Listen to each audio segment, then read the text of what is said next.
So, welcome to the show, Sarah. Thank you for joining us. And today we are on the third day of the Twin City Startup Week. So, why don't we start with you introducing yourself to us and to our listeners?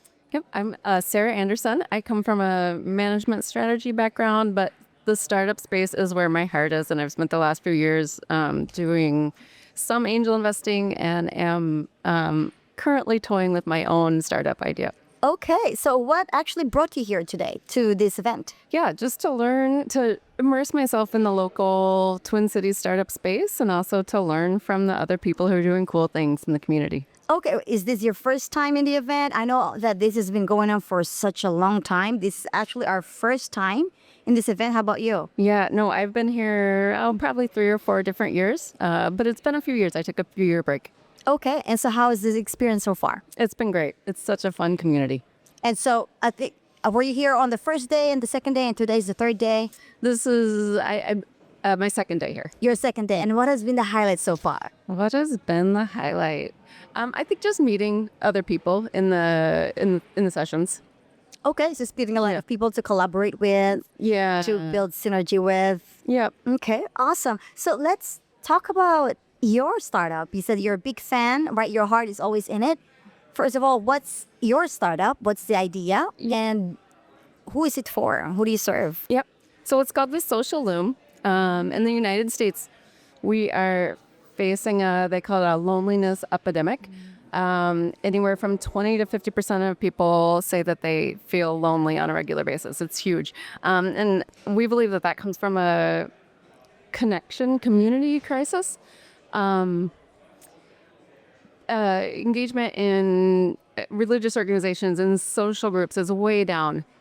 And it really hasn't been replaced by anything. So the Social Loom is a tool that helps people rebuild that from the ground up. Think book clubs, but instead of doing a book every month, it's an art project or a service project, or you gather together and make something in the kitchen.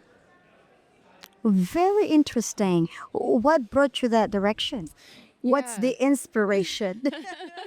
The inspiration is partially a phase of my life as my kid becomes a teenager and needs me less and less.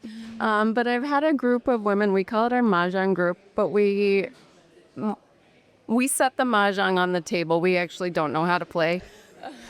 But it has become such a great community of women that gather and support each other both through the group meetings and in other phases of life. So that really was the inspiration for the Social Loom. So it's a community, right, of women who already love each other. Yeah. Right, and just finding time to spend more time together. And I think there's fun in stumbling together. Yes, Like, I don't even know how to play this, but I think we can do this. It's fun. Yeah. I love that. And it just making it easy. It doesn't have to be hard to host people to gather together. It's okay if your house isn't perfect. It's okay if you don't have the perfect activity plan. Just encouraging people to make it happen and get together. Presence. Yes. So bring your presence. Don't care about anything else, because I think that's really what's missing in everyday society. Like everywhere we go, we're here, but we're not here. Yes. Like we're here, but our mind is like 2 weeks later or 2 weeks in the future, Yes. 2 weeks behind, right? Thinking about the what ifs and what it could be. Right. I love this idea. So who is it specifically for? Do you have like a specific group, a demographic? Like who do you want to reach with and help with your startup? Yep. So we're still really nailing down the details of that. But I think the place that we're going to start is people like me who are midlife, looking ahead to an empty nest syndrome and just craving connection. Craving connection. Yeah. What a delicious word, right? Craving connection. So how do you envision this to be? Is it like physical only, like in person? And how do you envision it help this community that you're building, helping the people that you're trying to reach? How would that look like? Yep. So it is a toolkit that would come to your house. Oh. And it would come as often as you want it. It may end up being again, we're still trying to figure it all out. It may end up We're being brainstorming here together. That's right. It may end up being a subscription where every month you get a box in your mailbox that has the tools for the activity, as well as just kind of pro tips and ideas and tools that will help you sustain the group and the gathering. So how do you set the gathering up for success next month so that it doesn't fall into planning purgatory? Okay, so like a continuous sets of activities. What could be in the box? Come on, spill the beans. What could be some of the ideas that could be in the box? Yeah. So I'm really focused right now on this 5-part principle of creating community, which is creating service, belonging. I'm going to drop what the other two are. But in the creating piece, it might be, think of a wine and canvas night. So you get a canvas and paints, and there's a QR code to a video to teach you how to make a painting together.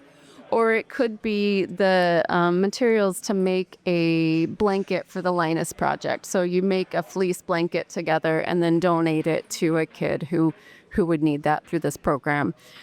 Things like that that are active but also easy, can be done in an hour, and help to build your community. Wow. So I'm gonna dig a little deeper here. Who do you have to become to build this courage to put this together and put it out there? For the host of the Like you as a person, who do you have to become? Like, I guess who do you have to offend to put this together? You know, there's always people who are like putting us down, or you can't do this. Like, what does it look like for you to like come up with this idea and say, hey, I'm gonna do this. The world needs this. Yeah. It's really been just figuring it out one step at a time. And I use ChatGPT a lot Absolutely. to bounce ideas off of and to help me create content. And it's just helped me work through actually a lot of barriers. When I get stuck, I just throw it at ChatGPT and kind of brainstorm, and then I can take it and run with it. It's been super helpful tool. Absolutely.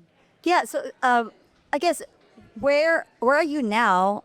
We're talking about the stage, right? Of this, your building stage. Which stage are you now? Are you ready to say, hey, I'm looking for marketing help or sales help? Like, where? Yeah. So we have a website up. I'm in the middle of prototyping the first launch kit. And we have our social media pages up. So really, I'm just looking to get the word out right now. We're trying to build our social media presence and get the word out about what we're doing. We're also looking for a few people to pilot our first launch kit and give us feedback on it. All right, so you're looking for like the beta testers. Yes, exactly. Okay, Yeah. well, that's exciting, guys. How can they reach out to you if they want to do that? Like, how can they connect? Yep, they can find me at hello@thesocialloom.co. hello@thesocialloom.co. Yes. And you have a social media presence. Where else can I find you online? We're on both Instagram and Facebook, also under the Social Loom. Okay, awesome. Well, if you have one thing that you can share to your specific, I guess, women, right? Yeah. That you're putting this together for. One thing that you want them to know that is not like well known to everyone that will really change your life. Yep.